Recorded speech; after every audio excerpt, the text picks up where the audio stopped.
ถานีวิทยุกระจายเสียงแห่งประเทศไทยจังหวัดเชียงใหม่ FM 93.25 เมกะเฮิรตซ์ผู้นำด้านข่าวสารในจังหวัดเชียงใหม่โดยเน้นการมีส่วนร่วมของภาครัฐภาคเอกชนและเครือข่ายภาคประชาชนในพื้นที่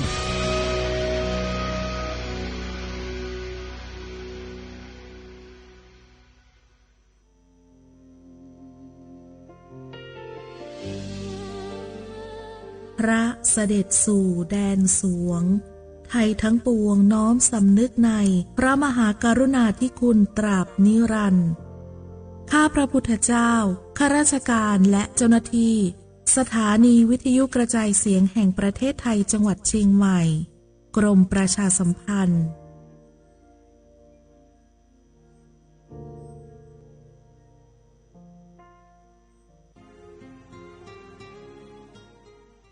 This is a moment of profound grief for the Kingdom of Thailand.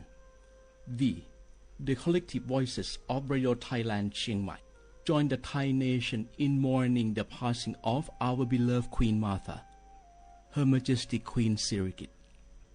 Her life was a testament to the unwavering service, grace, and deep love for the Thai people. Our humble condolences and thoughts are with His Majesty the King, the royal family, and all the Thai people during this deeply sorrowful time. We will remember her forever.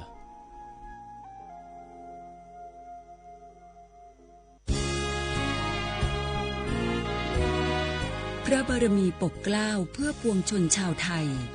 จากพระราชกรณียกิจนานับประการที่พระบาทสมเด็จพระเจ้าอยู่หัวและพระบรมวงศานุวงศ์ทรงทุ่มเทพระวรกายทรงงานอย่างไม่เหน็ดเหนื่อยเพื่อประโยชน์สุขของประสบนิกรจากโครงการหลวงสู่การพัฒนาแหล่งน้ำส่งเสริมการศึกษาและด้านสาธารณสุขที่มุ่งเน้นการพึ่งพาตนเองและการพัฒนาอย่างยั่งยืนทุกย่างพระบาทคือการทรงงานทุกพระราชดำริคือพลังแห่งการพัฒนาเพราะประชาชนคือหัวใจของแผ่นดินร่วมเสริมสร้างความรักในสถาบันหลักของชาติโดยสำนักงานประชาสัมพันธ์ที่ 3 กรมประชาสัมพันธ์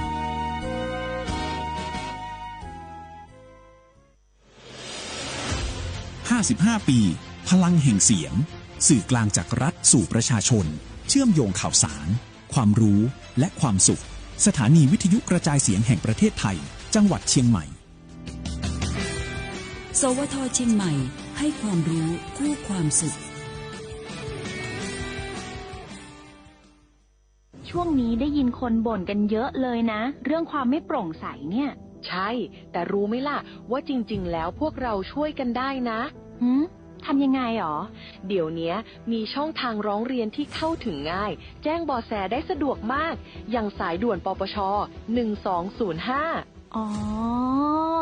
แบบนี้ทุกคนก็มีส่วนทำให้บ้านเราดีขึ้นได้จริงๆแน่นอนการต่อต้านทุจริตจะสำเร็จได้ก็เพราะคนอย่างเราร่วมมือกันสำนักงานประชาสัมพันธ์ที่ 3 กรมประชาสัมพันธ์โอ้พี่มวยเจ้าดูพันล้อควันหนาแสบหูแสบตาไปหมดเจ้านี่นั่นนะช่วงนี้ต้องระวังไฟป่านะปอเช็คจุดฮอตสปอตกับค่า AQI ผ่านแอปเช็คฝุ่นถ้ามันเริ่มขึ้นสีส้มก็ว่าสีแดงแสดงว่ามีผลกระทบต่อสุขภาพอันตรายละต้องใส่หน้ากาก N95 ได้แล้วก็ว่าเจอไผ่เผาขี้เงื่อหรือเศษวัสดุทางการเกษตรก็แจ้งเจ้าหน้าที่ได้เลยและที่สำคัญช่วงนี้ห้ามเผาเด็ดขาดแล้วถ้าฝนตกหนักๆแล้วเจ้าพี่ปอจะมีวิธีสังเกตดินโคลนถล่มจะได้เจ้าก็สังเกตง่ายๆถ้าฝนตกนักตลอด24 ชั่วโมงน้ำในห้วยขุ่นมีสีเข้มๆมีกิ่งไม้ไหลมาพื้นดินเริ่มมีรอยแตกและปพก็แจ้งเตือนภัยพิบัติผ่านระบบเซลล์บอร์ดแคสต์จะไปรอจ้าเนอะเกี่ยมผลควรย้ายตี้เลยโอ้เข้าใจแล้วเจ้าพี่ต้องสังเกตห้วยประเมินให้เป็นจะได้รับมือต้านกับภัยต่างๆนะเจ้าเนอะแม่นแล้วสาธารณภัยไม่ใช่เรื่องไกลตัวรู้ก่อนเตรียมตัวก่อนลดความเสียหายทั้งชีวิตและทรัพย์สินด้วยความปรารถนาดีจากสำนักงานประชาสัมพันธ์ที่ 3 กรมประชาสัมพันธ์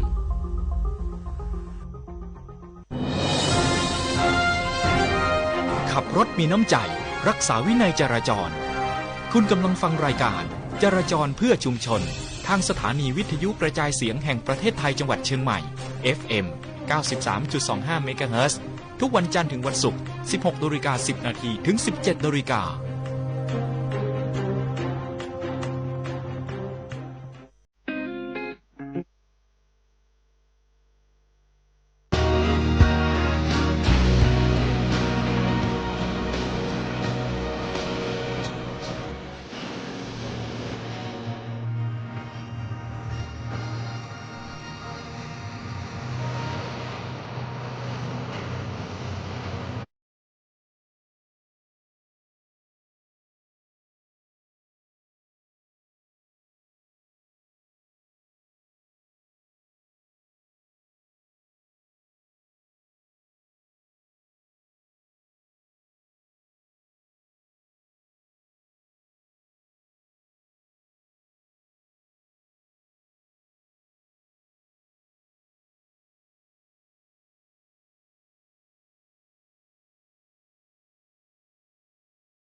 สวัสดีค่ะคุณผู้ฟังค่ะยินดีต้อนรับคุณผู้ฟังทุกท่านนะคะเข้าสู่ในช่วงเวลาของรายการวิทยุจราจรเพื่อชุมชนโดยตำรวจภูธรภาค 5ค่ะ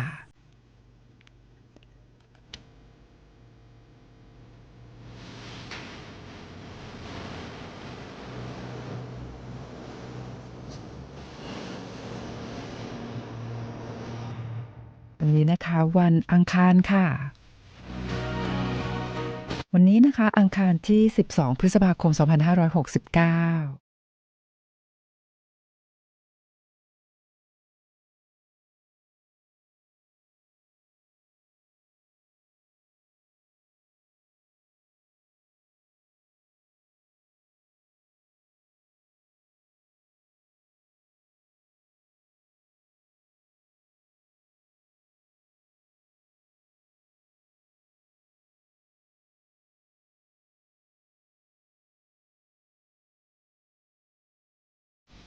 ต้อนรับคุณผู้ฟังนะคะกับบทเพลงที่ชื่อว่า Woman in Love ค่ะ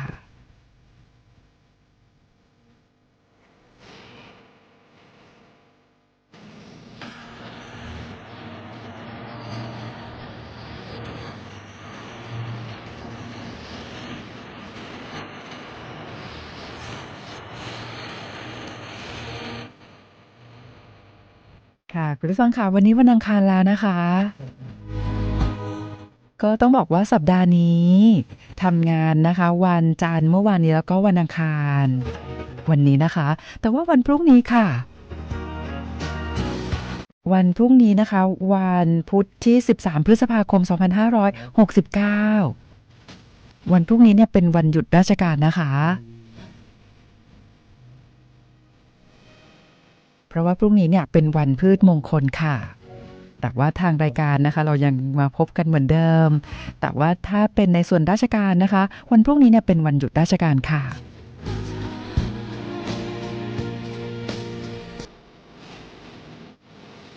แต่ว่าคุณผู้ฟังค่ะวันนี้นะคะมาดูในเรื่องของฝนฟ้ากันบ้างวันนี้นะคะพื้นที่รับผิดชอบของตำรวจภูธรภาค 5ค่ะ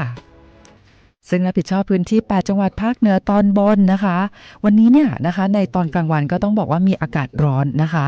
แต่ว่ายังไงก็ตามเนี่ยยังคงมีในเรื่องของฝนฟ้าคะนอง60%ของพื้นที่นะคะแล้วก็มีในเรื่องของลมกระโชกแรงด้วยแล้วก็มีฝนตกหนักบางแห่ง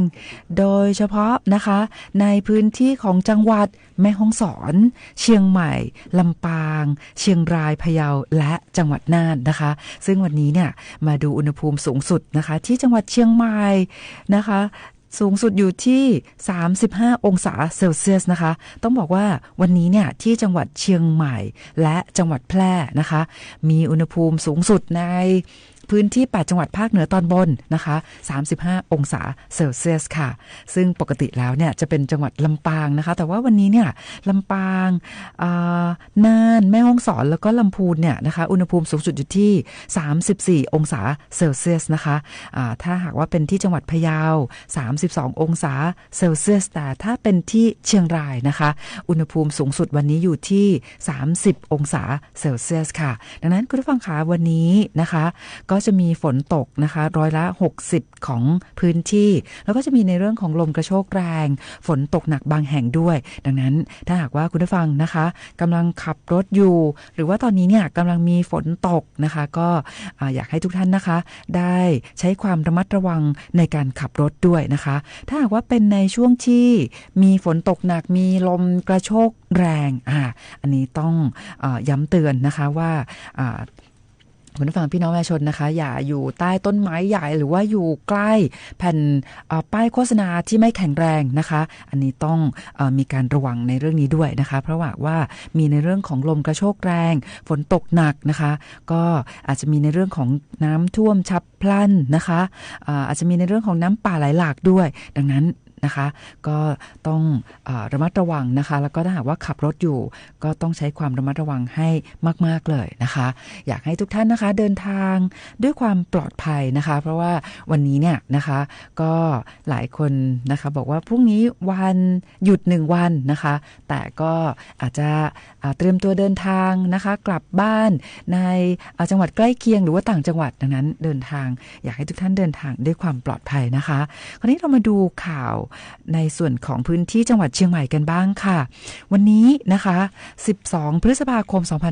2569ช่วงเวลา 10 นาฬิกาค่ะท่านรัฐพลนราธิศรผู้ว่าราชการจังหวัดเชียงใหม่นะคะได้เป็นประธานในพิธีบำเพ็ญกุศลครบ7วันนะคะหรือว่าสัตมวานนะคะพระราชวัชระปัทมคุณหรือหลวงปู่บัวเกตนะคะอดีตที่ปรึกษาเจ้าคณะจังหวัดเชียงใหม่ลำพูนแม่ฮ่องสอนและอดีตเจ้าอาวาสวัดป่าบางกึดกิตติธรรมณวัดป่าดาราภิรมย์นะคะพระอารามหลวงอำเภอแม่ริมจังหวัดเชียงใหม่ค่ะซึ่งในพิธีนะคะพระธรรมเสนาบดีเจ้าคณะภาค7เจ้าอาวาสวัดพระธาตุดอยสุเทพราช วรวิหาร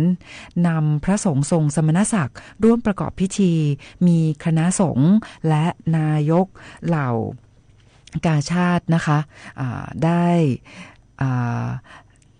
ท่านนายกเหล่ากาชาดจังหวัดเชียงใหม่นะคะพร้อมด้วยข้าราชการคณะศิษยานุศิษย์ตลอดจนพุทธศาสนิกชนผู้มีจิตศรัทธาได้เข้าร่วมในพิธีอย่างพร้อมเพรียงนะคะเพื่อแสดงความอาลัยและร่วมบำเพ็ญกุศลถวายแด่หลวงปู่บัวเกตนะคะซึ่งเป็นพระเถระผู้เปี่ยมด้วยเมตตาและเป็นที่เคารพศรัทธาของชาวล้านนาและพุทธศาสนิกชนทั่วประเทศนะคะ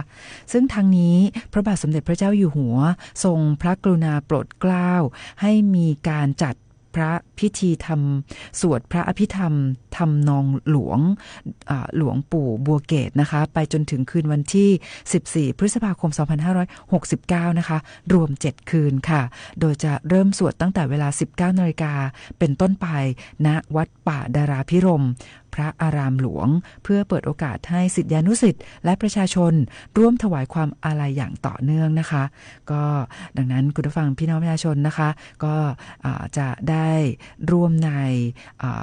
พระพิธีทำสวดพระอภิธรรมทำนองหลวงนะคะหลวงปู่บัวเกตนะคะซึ่งก็จะมีพิธีไปจนถึงคืนวันที่14พฤษภาคม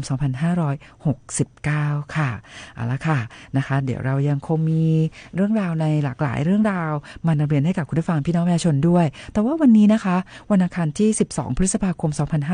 2569ต้องบอกว่าวันนี้เนี่ยไม่ว่าจะเป็นในช่วงของรอบเช้าและรอบบ่ายนะคะจังหวัดเชียงใหม่ไม่พบจุดเกิดความร้อนเลยนะคะก็ถือว่าเป็นเรื่องที่ดีนะคะเราไม่พบนะคะจุดความร้อนหรือว่าฮอตสปอตในพื้นที่ของจังหวัดเชียงใหม่ไม่ว่าจะเป็นในภาคเช้าหรือว่าภาคบ่ายนะคะดังนั้นหลายท่านบอกว่าเนี่ยอากาศดีมากๆเลยนะคะไม่มีในเรื่องของ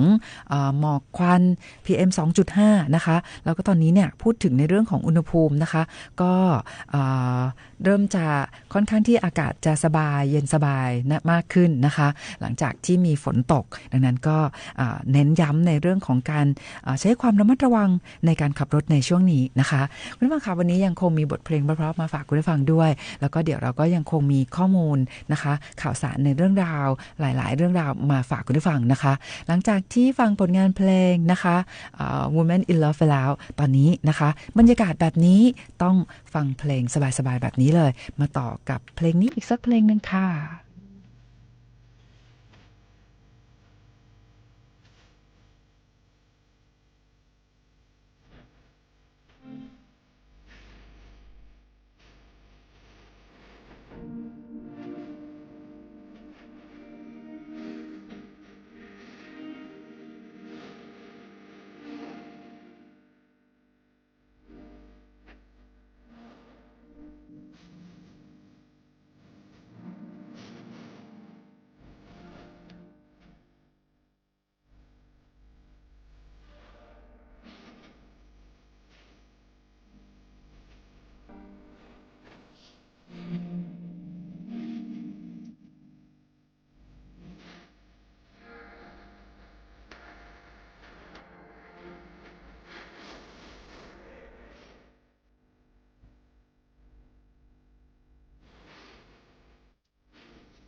ค่ะคุณผู้ฟังค่ะกับบทเพลงเพราะๆแบบนี้เลยนะคะอยากให้คุณผู้ฟังทุกท่านนะคะมีความสุขกับการฟังเพลงนะคะตอนนี้มาทักทายคุณผู้ฟังที่ทักทายเราเข้ามาผ่านเพจสทเชียงใหม่ PRD กันค่ะท่านแรกวันนี้นะคะคือคุณวารินนะคะคุณวารินบอกว่าที่ป่าบงสารพีเนี่ยฝนกำลังตกโอ้นะคะดีใจด้วยนะคะก็จะได้ชุ่มฉ่ำกันนะคะแล้วก็มีอากาศเย็นสดชื่นนะคะแต่ว่าก็อยากให้ทุกท่านนะคะที่กำลังขับรถอยู่แล้วก็มีฝนตกต้องใช้ความระมัดระวังในการขับรถด้วยนะคะท่านที่2คุณโสพลบอกว่าที่แม่ริมเนี่ยมืดฝนมาแล้วนะคะก็เชื่อว่าเดี๋ยวอีกสักครู่นึงอาจจะตกก็ได้นะคะค่ะขอบคุณสำหรับข้อมูลนะคะต้อนรับคุณสุริพรด้วยแล้วก็มีคุณใหม่นะคะก็ขอเพลงเข้ามาด้วยนะคะคุณสุรินทร์บอกว่าที่นครศรีธรรมราชเนี่ยก็มืดฝนเหมือนกันต้องบอกคุณสุรินทร์ว่าที่นครศรีธรรมราชนะคะมืดฝนแต่ตอนนี้ที่เชียงใหม่นะคะบางพื้นที่เนี่ยฝนเริ่มตกแล้วนะคะคุณจัญญาก็บอกว่าเพลงเพราะนะคะขอบคุณมากค่ะมีคุณฤทธิ์ทักทายเราเข้ามาด้วยคุณสุทัศน์นะคะบอกว่าที่สันป่าตองเนี่ยวันนี้อากาศดีนะคะแล้วก็มีการแฮปปี้เบิร์ธเดย์ให้กับสวทเชียงใหม่นะคะล่วงหน้านะคะเพราะว่าวันที่14พฤษภาคม2569ที่จะถึงนี้เนี่ยสวทเชียงใหม่เขาครบรอบนะคะ55ปีค่ะขอบคุณนะคะแล้วก็มีคุณสิริพันธ์นะคะแล้วก็ยังมีคุณผู้ฟังนะคะที่โทรศัพท์เข้ามานะคะให้ข้อมูลนะคะเกี่ยวกับในเรื่องของสภาพการจราจรนะคะบอกว่าที่หน้ามหาวิทยาลัยแม่โจ้ขาออกไปพร้าวมีรถจอดแช่ข้างทางทำให้มีการจราจรติดขัดนะคะแล้วก็บอกว่าที่บริเวณด้านหน้าตลาดแม่แฝกนะคะฝั่งขาออกไปพร้าวมีรถจอดแช่เหมือนกันเลยนะคะก็ทำให้มีการจราจรติดขัดนะคะก็ต้องขอบคุณข้อมูลจากคุณผู้ฟังซึ่งตอนนี้นะคะทางรายการก็มีการประสานงานนะคะไปยังในพื้นที่ที่เป็นพื้นที่ที่มีการจราจรติดขัดดังกล่าวแล้วนะคะก็ตอนนี้ก็จะเชื่อว่าตอนนี้เจ้าหน้าที่ตำรวจจราจรนะคะก็เร่งในเรื่องของการอำนวยความสะดวกด้านการจราจรแล้วก็เร่งระบายรถนะคะแล้วก็จะเข้าไปตรวจสอบว่ามีรถจอดแช่นะคะถ้าหากว่าเป็นการทำผิดกฎหมายเนี่ยก็จะต้องถูกเจ้าหน้าที่ตำรวจจราจรนะคะให้ใบสั่งของเจ้าพนักงานจราจรแน่ๆเลยนะคะก็ขอบคุณนะคะที่คุณผู้ฟังได้ให้ข้อมูลมานะคะทางรายการก็จะได้มีการประสานงานกับหน่วยงานที่เกี่ยวข้องนะคะคราวนี้มีอีกหนึ่งเรื่องที่อยากจะนำเรียนให้กับคุณผู้ฟังได้รับทราบนะคะซึ่งก็เป็นมาตรการของสำนักงานตำรวจแห่งชาตินะคะซึ่งทางท่านพลตำรวจเอกกิตติรัตน์พันเพชรผู้บัญชาการตำรวจแห่งชาตินะคะล่าสุดวันนี้เนี่ยนะคะได้มีการสั่งการให้ทุกพื้นที่ทั่วประเทศนะคะรวมถึงในพื้นที่รับผิดชอบของตำรวจภูธรภาค5ด้วยนะคะให้ไปตรวจสอบนะคะและก็ปราบปรามคนต่างด้าวที่กระทำผิดกฎหมายป้องปรามปัญหาอาชญากรรมข้ามชาติการลักลอบหลบหนีเข้าเมืองการใช้ประเทศไทยเป็นทางผ่านหรือว่าแอบแฝงเข้าเมืองนะคะเพื่อกระทำผิดกฎหมายตลอดจนการทำงานของคนต่างด้าวที่ผิดกฎหมายหรือประกอบธุรกิจผิดกฎหมายในลักษณะนอมินีที่ส่งผลกระทบต่อความเป็นอยู่ของประชาชนและความสงบเรียบร้อยของประเทศนะคะซึ่งในเรื่องนี้เนี่ยท่านผู้บัญชาการตำรวจแห่งชาตินะคะมีการสั่งด่วนในทุกพื้นที่ทั่วประเทศต้องมีการเอ็กซเรย์นะคะระดมแล้วก็กวาดล้างภายใน3 เดือนนะคะแล้วก็มีการตั้งเป้าว่าจะต้องขุดรากถอนโคนอาชญากรรมข้ามชาติและต่างด้าวกระทำผิดกฎหมายในประเทศไทยนะคะซึ่งในมาตรการ3 ระยะนะคะมาตรการแรกก็คือเป็นมาตรการเร่งด่วน3 เดือนนะคะก็ต้องมีการเอ็กซเรย์ระดมกวาดล้างให้ทุกหน่วยเนี่ยมีการตรวจสอบคนต่างด้าวในพื้นที่รับผิดชอบนะคะแล้วก็มีการจัดทำฐานข้อมูลกำหนดกลุ่มคนต่างด้าวเป้าหมายที่มีพฤติการเกี่ยวกับการค้ายาเสพติดนะคะหรือว่าความผิดเกี่ยวกับอาชญากรรมทางเศรษฐกิจภาษีศุลกากรหรือนิติบุคคลการกระทำความผิดอาชญากรรมทางเทคโนโลยีบุคคลที่เป็นภัยต่อสังคมหรือจะก่อเหตุร้ายเครือข่ายการลักลอบหลบหนีเข้าเมืองการค้าประเวณีการค้ามนุษย์ นะคะแล้วก็มีกลไกการส่งต่อระดับชาติแล้วก็ร่วมกันตรวจสอบมีการปิดล้อมนะคะเอ็กซเรย์พื้นที่และบุคคลด้วยนะคะโดยเฉพาะสถานที่ที่มีคนต่างด้าวรวมตัวหรือว่าพักอาศัยเป็นจำนวนมากเพื่อเป็นการป้องกันแล้วก็ยับยั้งเหตุไม่ให้ลุกลามบานปลายส่งผลกระทบต่อภาพลักษณ์ของประเทศนะคะแล้วก็มีการบังคับใช้กฎหมายที่เกี่ยวข้องอย่างเคร่งครัดโดยให้พิจารณาจับกุมดำเนินคดีทุกรายนะคะก็เป็นมาตรการแรกนะคะเป็นมาตรการเร่งด่วน3 เดือนนะคะต้องทำการเอ็กซเรย์แล้วก็ระดมกวาดล้างด้วยสำหรับมาตรการที่2นะคะก็เป็นมาตรการที่เป็นระยะกลางละนะคะสำหรับหลังจากผ่านพ้น3 เดือนแรกเนี่ยก็จะเข้าสู่ระยะที่2นะคะซึ่งเป็นระยะกลางจะเป็นการขุดรากถอนโคนนะคะแล้วก็ขับเคลื่อนการปฏิบัตินะคะ6 ถึง 9 เดือนซึ่งก็จะมีการมอบหมายให้สำนักงานตรวจคนเข้าเมืองเนี่ยเป็นหน่วยรับผิดชอบร่วมกับหน่วยต่างๆตรวจสอบฐานข้อมูลคนต่างด้าวตรวจสอบข้อเท็จจริงเอกสารหลักฐานต่างๆอย่างเช่นการขออยู่ต่อในราชอาณาจักรการประกอบธุรกิจของคนต่างด้าวนะคะก็จะมีการประสานงานนะคะกับทั้งหน่วยงานตำรวจภูธรภาคนะคะระดับจังหวัดอันนี้ก็จะเป็นระยะที่2นะคะซึ่งถือว่าเป็นระยะกลางแต่ว่าจะมีการสืบสวนขยายผลเครือข่ายผู้ร่วมกระทำความผิดที่เกี่ยวข้องทุกรายเลยนะคะ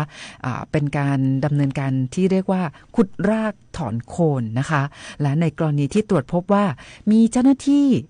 ของหน่วยงานภาครัฐเนี่ยเข้าไปเกี่ยวข้องพัวพันก็จะดำเนินการตามกฎหมายแล้วก็มาตรการทางปกครองเนี่ยอย่างเคร่งครัดด้วยนะคะสำหรับมาตรการที่3นะคะก็จะเป็นมาตรการระยะยาวอันนี้ก็จะมีการดำเนินการระยะ 1-2 ปีค่ะเพราะว่าจะมีการจัดทำระบบฐานข้อมูลคนต่างด้าวการตรวจสอบและสถานะคนต่างด้าวมีการเชื่อมโยงระบบนะคะตอนนี้เนี่ยสำนักงานตรวจแห่งชาติเนี่ยเขามีระบบที่เรียกว่า One Police นะคะของสำนักงานตรวจแห่งชาติก็ให้ทุกหน่วยเนี่ยมีการเข้าถึงแล้วก็ตรวจสอบฐานข้อมูลคนต่างด้าวได้อย่างมีประสิทธิภาพรวมทั้งมีการบังคับใช้กฎหมายในพื้นที่รับผิดชอบโดยให้เชื่อมโยงฐานข้อมูลไปยังระดับพื้นที่นะคะเพื่อดำเนินการตรวจสอบแล้วก็นำมาวิเคราะห์แผนการปฏิบัติการปราบปรามคนต่างด้าวที่ผิดกฎหมายนะคะตามความรับผิดชอบแล้วก็มีการประสานงานแล้วก็รับข้อมูลจากประเทศต้นทางด้วยมีการใช้ข้อมูลในการป้องกันแล้วก็นำมาตรการปฏิเสธคนเข้าเมืองนะคะการตรวจสอบบุคคลในบัญชีเฝ้าระวังหรือว่าบัญชีต้องห้ามนะคะรวมไปถึงหมายจับบุคคลการแจ้งข้อมูลคนต่างด้าวเข้าเมืองนะคะแล้วก็มีมาตรการตรวจคัดกรองบุคคลล่วงหน้าด้วยนะคะก็ทั้งหมดนี้เนี่ยนะคะเป็นมาตรการที่ทางสำนักงานตำรวจแห่งชาตินะคะโดยท่านผู้บัญชาการตำรวจแห่งชาติเนี่ยมีคำสั่งวันนี้ให้ทุกหน่วยต้องดำเนินการอย่างเคร่งครัดด้วยนะคะดังนั้นในส่วนของพี่น้องประชาชนนะคะทางสำนักงานตำรวจแห่งชาติและตำรวจภูธรภาค5ก็ต้องขอความร่วมมือคุณผู้ฟังพี่น้องประชาชนทุกท่านนะคะหากท่านพบเบาะแสคนต่างด้าวที่น่าสงสัยว่าจะกระทำผิดกฎหมายนะคะเรามีช่องทางในการรับแจ้งเบาะแสค่ะไม่ว่าจะเป็นสายด่วน191นะคะซึ่งมีทุกจังหวัดหรือว่าจะเป็นสายด่วนของสำนักงานตำรวจแห่งชาตินะคะที่หมายเลข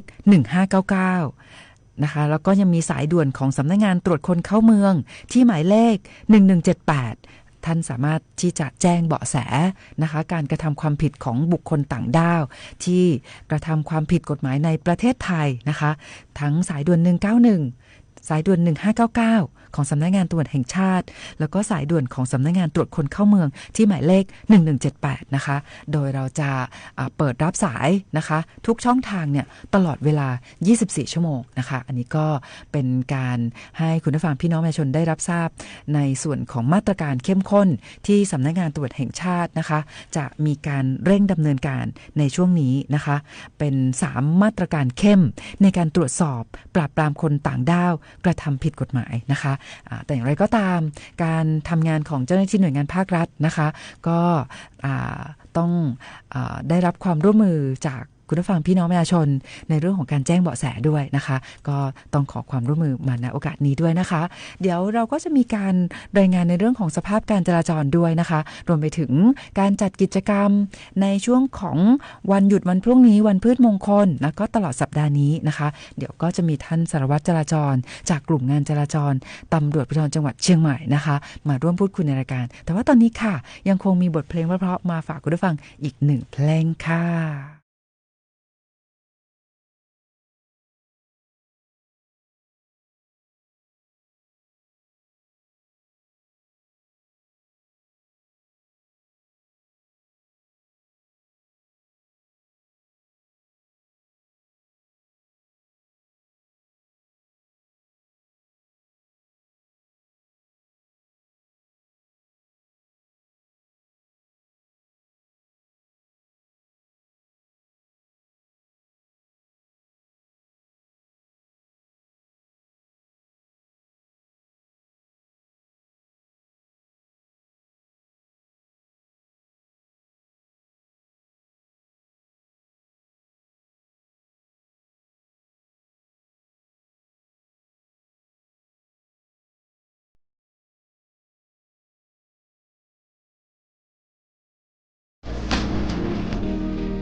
ค่ะคุณผู้ฟังค่ะกับผลงานเพลงของคุณมาชานะคะเพลงที่ชื่อว่าเวลากับคน2คนนะคะตอนนี้คุณผู้ฟังก็ทยอยขอเพลงเข้ามาเดี๋ยวก็จะทยอยจัดให้เช่นกันนะคะคุณผู้ฟังค่ะตอนนี้นะคะมาพูดคุยกันถึงในเรื่องของภัยออนไลน์นิดหนึ่งนะคะ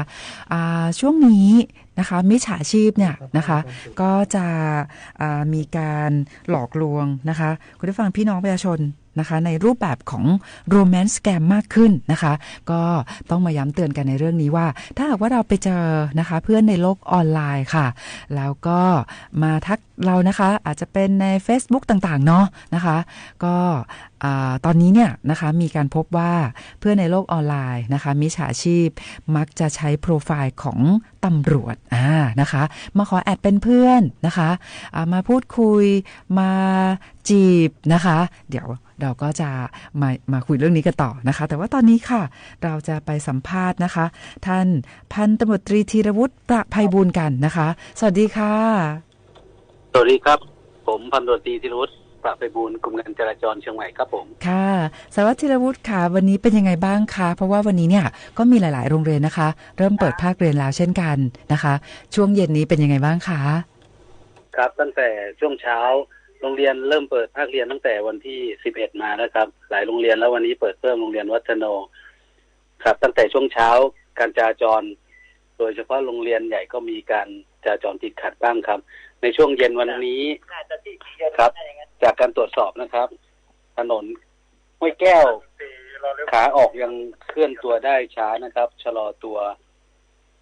ฟ้าธานีแยกรินคำเช่นกันนะครับรถชะลอตัวเป็นบางจังหวะส่วนควงสิงห์หมื่นด้ามทางช้างเผือกนะครับรถก็เคลื่อนตัวได้สลับกับชะลอตัวเป็นบางครั้งนะครับส่วนในโรงเรียนยุพราชนะฮะ3 กษัตริย์การจราจรชะลอตัวบริเวณหน้าโรงเรียนครับส่วนโดยรอบก็ยังเคลื่อนตัวได้เรื่อยๆครับไปถนนเชียงใหม่พร้าวฟ้าห้ามรวมโชคนะครับการจราจรขาออกยังชะลอตัวสลับกับเคลื่อนตัวได้เจ้าหน้าที่ก็ยังบังคับสัญญาณไฟเร่งระบายขาออกนะครับขอบคุณมากแก้วนาวรัตน์นะครับโรงเรียนปริ้นตอนนี้ใกล้จะคล่องตัวแล้วครับสักครู่รายงานว่าเริ่มเร่งระบายตั้งแต่เชียงใหม่ดอยเกร็ดแยกปริ้นขาออกทุ่งเต็นเหนือหน้าโรงเรียนนะครับตอนนี้ใกล้จะคล่องตัวแล้วครับส่วนถนนเจริญเมืองนราตะวันออกทุ่งเต็นใต้หนองประทีปขาออกถนนวัฒนธรรมไปสันกำแพงนะครับการจราจรเคลื่อนตัวได้ดีนะครับเจ้าที่ก็ยังบังคับสัญญาณไฟเร่งระบายขาออกอย่างต่อเนื่องครับไปที่ถนนมหิดลนะครับมหิดลขาออกเจ้าที่ยังบังคับสัญญาณไฟสีบัวเงินนะครับขาออกก็ยังเคลื่อนตัวได้อย่างต่อเนื่องเจ้าที่เร่งระบายการจราจรส่วนโรงเรียนวารีตอนนี้ด้านหน้าโรงเรียนนะครับการจราจรคล่องตัวแล้วครับไปที่ถนนเชียงใหม่ลำพูนนะครับขนส่งหนองหอยแยกหนองหอยเจ้าที่บังคับสัญญาณไฟการจราจรในคล่องตัวครับในถนนเส้นนี้ส่วนถนนขาออกไปถนนเชียงใหม่หางดงนะครับตั้งแต่แยกสนามบินโลตัสแม่เหี่ยเจ้าที่ก็ยังบังคับสัญญาณไฟเร่งระบายขาออกจากในตัวเมืองนะครับอย่างต่อเนื่องรถเคลื่อนตัวได้ดีครับส่วนถนนบุญเรืองฤทธิ์นะครับหน้าโรงเรียนวัฒโนตอนนี้โรงเรียนกำลังเลิกสักครู่นี้ครับเจ้าที่ด้านหน้าโรงเรียนและจุดที่มีสัญญาณไฟใกล้เคียงนะที่ระบายการจราจรยังเคลื่อนตัวได้ดีอย่างต่อเนื่องนะครับไปที่เส้นถนนสุเทพนะครับถนนสุเทพหน้าโรงพยาบาลไปจนถึงสิริแยกนิมานต้มยอมตอนนี้เจ้าที่ประจำจุดบังคับสัญญาณไฟการจราจรรับแจ้งว่าเคลื่อนตัวได้ดีครับคล่องตัวครับผมค่ะแต่ว่าสวัสดิ์ธีรวุฒิคะวันพรุ่งนี้เนี่ยเป็นวันหยุดราชการนะคะก็อาจจะมีบางโรงเรียนที่ปิดการเรียนการสอนวันพรุ่งนี้ด้วยแต่ก็มีบางโรงเรียนก็เปิดเรียนเหมือนกันใช่ไหมคะส่วนมากเรียนใหญ่ๆที่เปิดเรียนก็จะมีวัฒโนก็เปิดนะครับในวัฒโนถนนวิเวียนพระหฤทัยนะเส้นเจริญประเทศครับแล้วก็โรงเรียนปริ้นนะครับถนนแก้วนาวรัตน์และถนนมหิดลก็เป็นโรงเรียนนองฟอร์ดวารีนะครับก็จะมีเจ้าหน้าที่จราจรนะครับที่ประจำโรงเรียนก็จะช่วยอำนวยความสะดวกด้านการจราจรครับคิดว่าพรุ่งนี้ครับเป็นวันหยุดราชการแต่ว่าเจ้าที่ก็ยังปฏิบัติหน้าที่ด้านหน้าโรงเรียนเพื่ออำนวยการจราจรครับผมค่ะและในส่วนของมีรายงานอุบัติเหตุเกิดขึ้นไหมคะวันนี้ค่ะวันนี้อุบัติเหตุขนาดใหญ่หรือที่แจ้งเข้ามาวันนี้ไม่มีครับแต่จะมีประชาสัมพันธ์เกี่ยวกับพรุ่งนี้อีกเรื่องหนึ่งครับเรื่องจะมีงานใส่ขันดอกครับของวัดเจหลวงนะบูชาเสาอินทรินตั้งแต่วันที่3ถึง19ครับพรุ่งนี้จะมีขบวนครับขบวนแห่พระเจ้าโหนแสนห้าประมาณช่วงบ่ายโมงจนถึง4 โมงเย็นถนนที่จะใช้ก็เป็นตั้งแต่หน้าวัดเจหลวงไปทาง3 กษัตริย์นะเลี้ยวขวาไปทางยุพราชนะครับ แล้วกลับรถที่หน้าตลาดสมเพชรเข้าไปที่ซุ้มประตูจีนวนขวาออกมาทางท่าแพกลับมาประตูท่าแพแล้วก็เข้าสู่ถนนราชดำเนินนะครับและซ้ายเข้าวัดครับอาจจะมีรถชะลอตัวหรือว่ามีการจราจรหนาแน่นในช่วงเวลาดังกล่าวครับที่มีขบวนครับผมแต่ว่าวันพรุ่งนี้เนี่ยเป็นวันหยุดราชการนะคะก็ทำให้ในเรื่องของการจราจรเนี่ยน่าจะมีความคล่องตัวมากยิ่งขึ้นนะคะแต่ก็อาจจะมีคุณผู้ฟังพี่น้องประชาชนนะคะในช่วงเวลาที่สวัสดิ์ธีรวุฒิบอกว่าช่วงเวลาประมาณ 13 นาฬิกานะคะที่จะมีขบวนอัญเชิญพระเจ้าฝนแสนหาถูกต้องไหมคะที่จะมีการเคลื่อนขบวนจากวัดเจดีย์หลวงแล้วก็ผ่านเส้นทางอย่างที่สวัสดิ์ธีรวุฒิได้นำเรียนให้กับคุณผู้ฟังพี่น้องประชาชนซึ่งถ้าหากว่าหลายท่านนะคะอาจจะอยากจะทราบข้อมูลเพิ่มเติมมีข้อมูลอยู่ในเพจของตำรวจจราจรเชียงใหม่ TFCM เรียบร้อยหรือเปล่าคะใช่ครับเบื้องต้นในข้อมูลก็ลงในเพจเรียบร้อยในช่วงเย็นของทุกวันก็น่าจะมีการจราจรหนาแน่นบริเวณโดยรอบวัดนะครับและด้านหน้าเนื่องจากจะมีประชาชนและนักท่องเที่ยวนะฮะเข้ามาร่วมงานครับผมค่ะแล้วก็ในส่วนของจุดจอดรถค่ะสารวัตรธีรวุฒิเป็นยังไงบ้างคะหากว่าคุณผู้ฟังพี่น้องประชาชนนะคะจะไป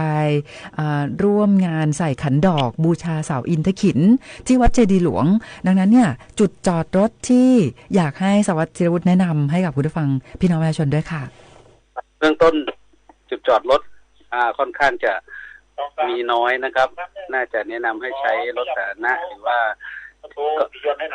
การจุดจอดก็จะมีใกล้เคียงก็จะเป็นโรงเรียนพุทธิโสพลนะฮะจุดใกล้เคียงแล้วก็ทางด้านโดยรอบนอกนะครับเพราะบนถนนเนี่ยจะมีรถหนาแน่นจอดไม่ได้เลยครับแนะนำว่าถ้าให้ใช้โดยสารสาธารณะจะดีที่สุดครับค่ะก็เป็นคำแนะนำที่ดีมากๆเลยนะคะดังนั้นคุณผู้ฟังพี่น้องประชาชนนะคะจะไปร่วมงานใส่ขันดอกบูชาเสาอินทขิฬณวัดเจดีย์หลวงนะคะก็อาจจะเลือกใช้บริการรถสาธารณะนะคะแทนเพราะว่าบริเวณนั้นเนี่ยนะคะก็เชื่อว่าจะมีทั้งพี่น้องประชาชนนักท่องเที่ยวทั้งชาวไทยแล้วก็ชาวต่างประเทศนะคะสารวัตรธีรวุฒิที่จะมาร่วมงานใส่ขันดอกนะซึ่งจะเริ่มวันพรุ่งนี้แล้วด้วยครับผมค่ะแต่อย่างไรก็ตามนะคะในเรื่องของข้อมูลการอำนวยความสะดวกด้านการจราจรนะคะรวมไปถึงการจัดกิจกรรมต่างๆนะคะคุณผู้ฟังพี่น้องประชาชนสามารถเข้าไปติดตามข้อมูลเพิ่มเติมได้ที่เพจตำรวจจราจรเชียงใหม่ TFCM นะคะครับใช่ครับค่ะเพจแล้วเฟซบุ๊กครับผมค่ะวันนี้นะคะต้องขอบคุณมากๆเลยพันตำรวจตรีธีรวุฒิประภัยบูรณ์สารวัตรจราจรจากกลุ่มงานจราจรตำรวจภูธรจังหวัดเชียงใหม่ขอบคุณมากๆค่ะสวัสดีครับค่ะสวัสดีค่ะค่ะคุณผู้ฟังค่ะก็เป็นทั้งในเรื่องของการรายงานสภาพการจราจรแบบเรียลไทม์นะคะเพราะว่าในทุกๆวันจะมีท่านรองผู้กำกับการท่านสารวัตรนะคะจากกลุ่มงานจราจรตำรวจภูธรจังหวัดเชียงใหม่มาร่วมรายงานนะคะแล้วก็ให้ข้อมูลให้กับคุณผู้ฟังเพื่อเป็นประโยชน์ในเรื่องของการวางแผนการเดินทางด้วยนะคะดังนั้นคุณผู้ฟังที่อยากจะให้ข้อมูลนะคะเกี่ยวกับในเรื่องของการที่ไปเจอนะคะมีรถจอดในที่ห้ามจอดจุดไหนบริเวณใดนะคะหรือว่าบริเวณเส้นทางไหนมีการจราจรที่หนาแน่นนะคะก็สามารถแจ้งเข้ามาผ่านรายการได้นะคะ053-276-793นะคะหรือจะแจ้งผ่านที่ห้องศูนย์วิทยุนะคะของกลุ่มงานจราจรตำรวจภูธรจังหวัดเชียงใหม่053-235-595ค่ะ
มีคนทักมาเนาะใน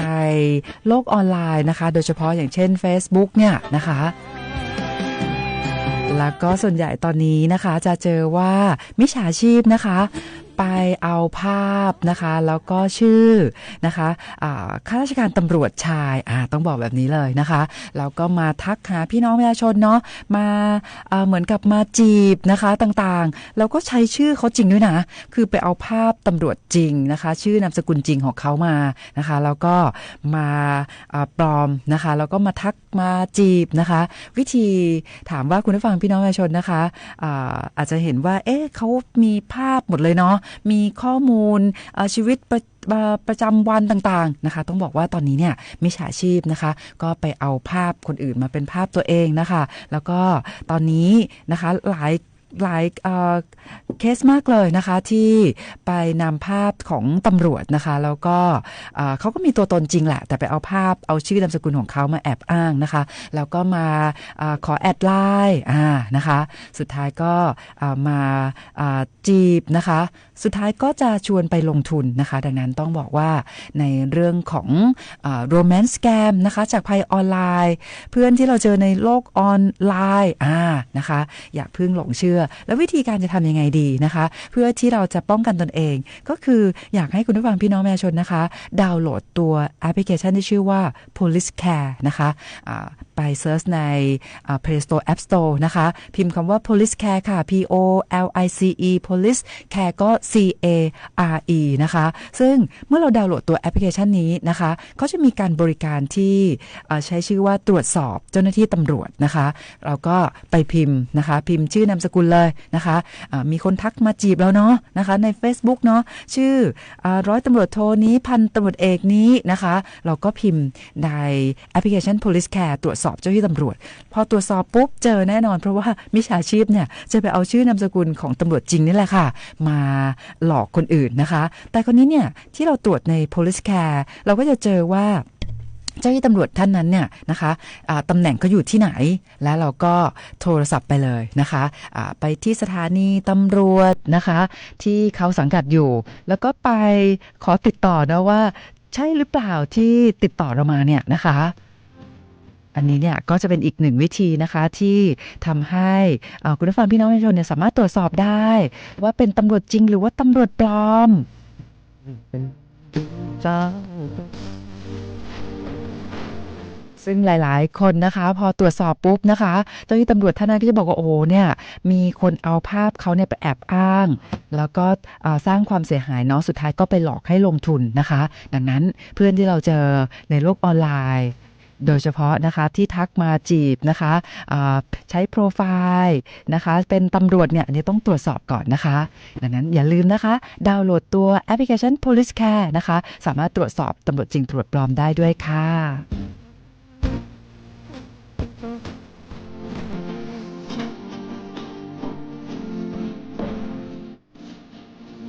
คุณผู้ฟังค่ะตอนนี้มาถึงช่วงสุดท้ายของรายการแล้ว